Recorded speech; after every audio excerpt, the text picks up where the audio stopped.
दिल्ली विधानसभा चुनाव को लेकर राजनीतिक सरगर्मियां तेज है। जैसे जैसे दिल्ली में ठंड बढ़ रही है वैसे वैसे राजनीतिक पारा एकदम ऊपर चढ़ रहा है, गर्माहट बना हुआ है।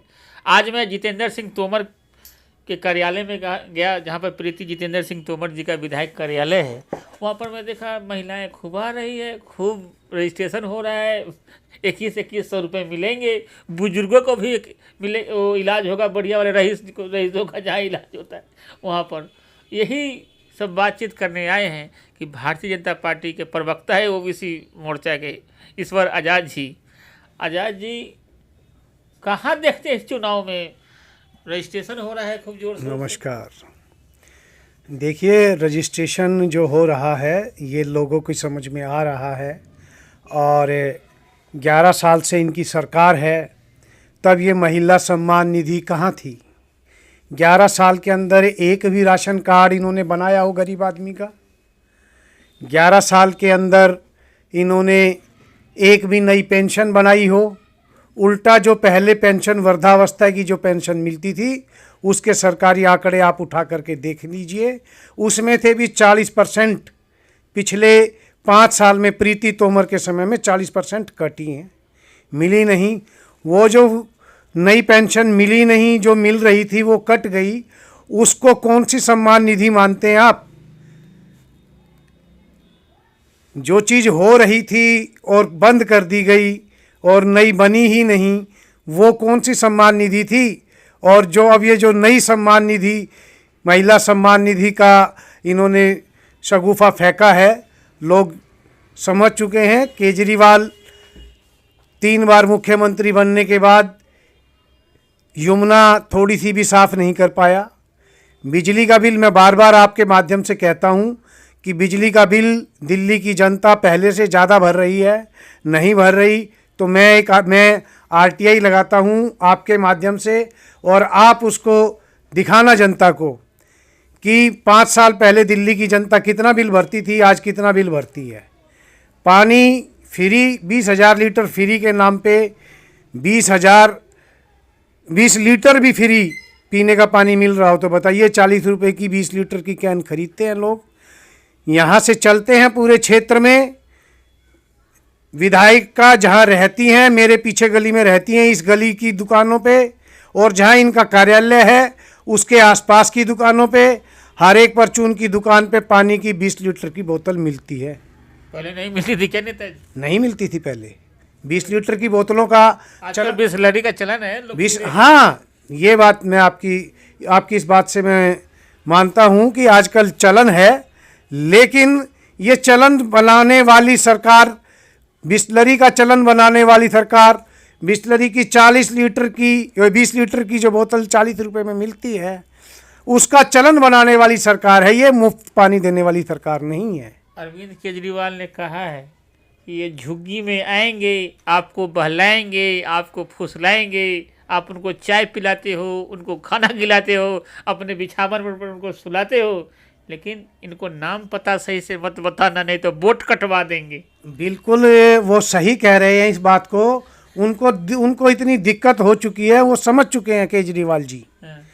केजरीवाल जी की चिंता इतनी बढ़ गई है क्योंकि 11 साल में किसी भी झुग्गी बस्ती का कोई भी छोटा सा भी विकास कार्य हुआ हो तो मैं और आप चलते हैं, और केजरीवाल में और यहाँ की विधायिका में अगर हिम्मत है तो वो चले साथ में और ये बताए कि 11 साल पहले इस झुग्गी के अंदर ये कमियां थी और हमने हम झुग्गी झोपड़ी वाले नहीं बोलते, मैं बार बार अपने आपके साथ जो इंटरव्यू होते हैं कहते हैं कि ऐसे होशियार रहना तो बुलडोजर घुसा देंगे झुग्गियों में, साफ कर देंगे। जहां झुग्गी वहां मकान का केंद्र सरकार का प्रकल्प है, तैयार है, लेकिन केजरीवाल 3 साल से ये कह रहा है कि आप मुझे दे दो और उस योजना पे मैं अपनी फ़ोटो लगा करके लोगों को दूंगा।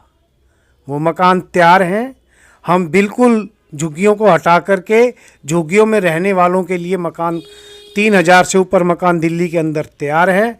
मेरी इस बात में शक है तो कोई भी आप या आकर के मेरे साथ चल सकता है, देख सकता है, और मैं गारंटी लेता हूँ हम भारतीय जनता पार्टी वाले हैं, जो कहते हैं वो करते हैं।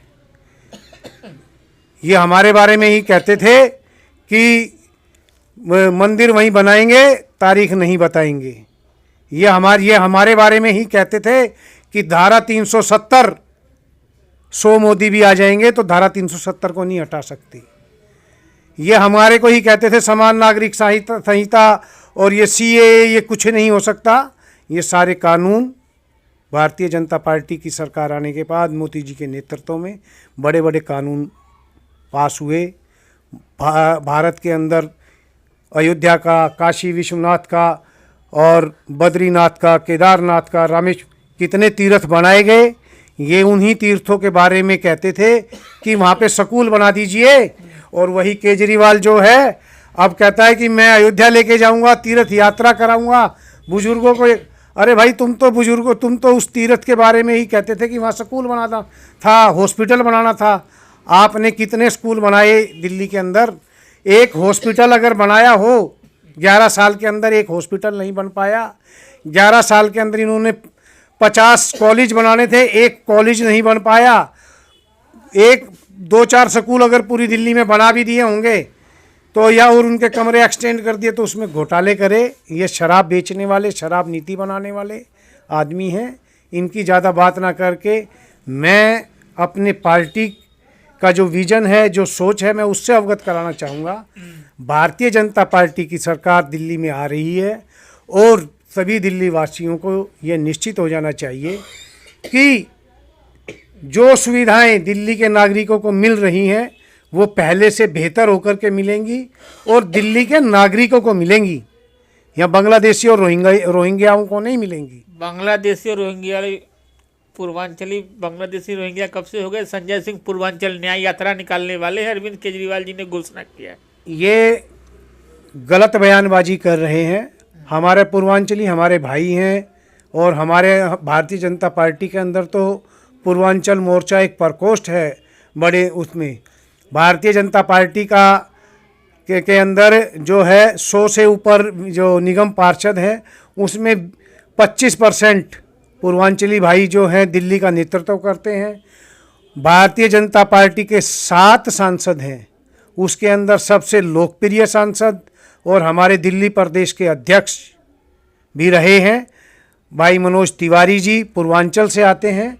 और दिल्ली के अध्यक्ष होने के नाते, पूर्व अध्यक्ष होने के नाते, दिल्ली से सांसद होने के नाते भारतीय जनता पार्टी की चुनावों की जो स्टार श्रेणी की कैंपेनिंग के अंदर जिन व्यक्तियों का नाम होता है उनमें मनोज तिवारी जी हैं।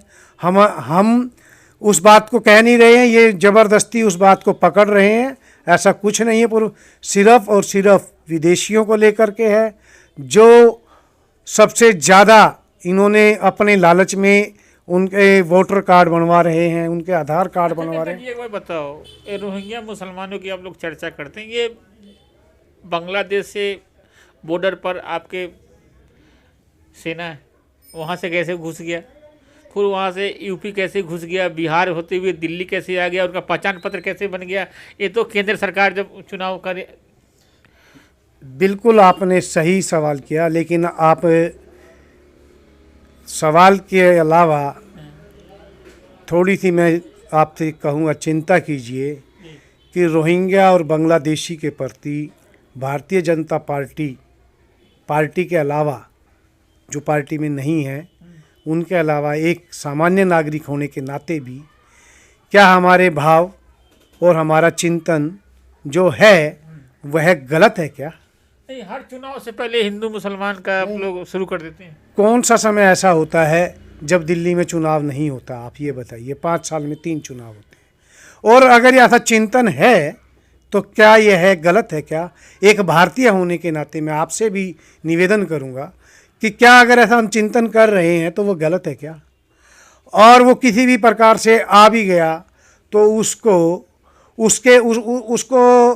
वेटेज देना, उसको तवज्जो देना, उसको नागरिकता देना, उसको बनाने में उसकी वकालत करना, क्या यह भाव हमारा भारतीय होने के नाते सही है? यह आप थोड़ा सा आप भी चिंतन कीजिए। ये अच्छा, आज़ाद जी, प्रवक्ता महोदय जी, एक आखिरी सवाल। कांग्रेस लगातार कह रहा है कि अंबेडकर जी का अपमान नहीं सहेगा देश, माफ़ी मांगनी पड़ेगी अमित शाह जी को। अभी भी यहाँ पर शकूरपुर में अंबेडकर जी की मूर्ति के सामने कांग्रेस के नेता सब विरोध प्रदर्शन कर रहे हैं, लगातार माफ़ी मांगने को बोल रहे हैं। देखिए, ये है जो है उनका जो बयान, जिस बात को ये कह रहे हैं वह किस बात को लेकर के और कैसे रहा, वह सोचने की ज़रूरत है। रही बात बाबा साहेब के अपमान की, भारतीय जनता पार्टी और राष्ट्रीय स्वयंसेवक संघ किसी भी दृष्टि से बाबा साहेब का अपमान नहीं कर सकता, ना हमारे भाव में है और ना ही परिणाम में है। बाबा साहब के नाम पर पंचतीर्थ की स्थापना भारतीय जनता पार्टी ने की। पंचतीर्थ की स्थापना भारतीय जनता पार्टी ने की है, चाहे वो लंदन में बंगला खरीदना हो, चाहे दिल्ली में आप देख सकते हैं 2-3 स्थानों पर जो भी, और चाहे महाराष्ट्र में हो। हमारी जो नीति बिल्कुल स्पष्ट है, राष्ट्रवादी है, समरसतावादी है। हम वो नहीं है, हमारा इतिहास भी नहीं है। कांग्रेस का इतिहास रहा है बाबा साहब के बारे में, क्या उन्होंने 40 साल में, 50 साल में, 60 साल में जो राज किया, क्या किया। बाबा साहब को भारत रत्न भी नहीं दे पाए।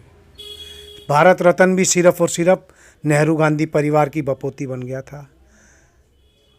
कोई ये तो मनमोहन सिंह जी के ऊपर दबाव नहीं बना पाए, नहीं तो मनमोहन सिंह जी इस 2004 और 9 में जब बनी, तब ये राहुल गांधी को भी भारत रत्न दे देते अगर ये थोड़ा सा दबाव सोनिया गांधी बनाती। भारतीय जनता पार्टी ना तो भाव में से और ना ही कर्म से बाबा साहेब के अपमान करने के बारे में सोच सकती है, ना कर सकती है, और परिणाम भी आपके सामने है। पंचतीर्थ की स्थापना बाबा साहब के नाम पे भारतीय जनता पार्टी की देन है, और हम उस चीज़ को लेकर के नित्य प्रतिक्रम करते हैं, चिंतन करते हैं, और परिणाम देश के और विश्व के सामने है। तो हमारे साथ बात कर रहे थे भारतीय जनता पार्टी ओबीसी मोर्चा के प्रवक्ता ईश्वर आज़ाद जी। मिलते हैं किसी और खबरों के साथ। नमस्कार। अगर आपने हमारा अभी तक चैनल सब्सक्राइब नहीं किया है तो कृपया चैनल सब्सक्राइब कर लें, लाइक करें, शेयर करें, कमेंट करें। तो मिलते हैं फिर किसी और खबरों के साथ। नमस्कार।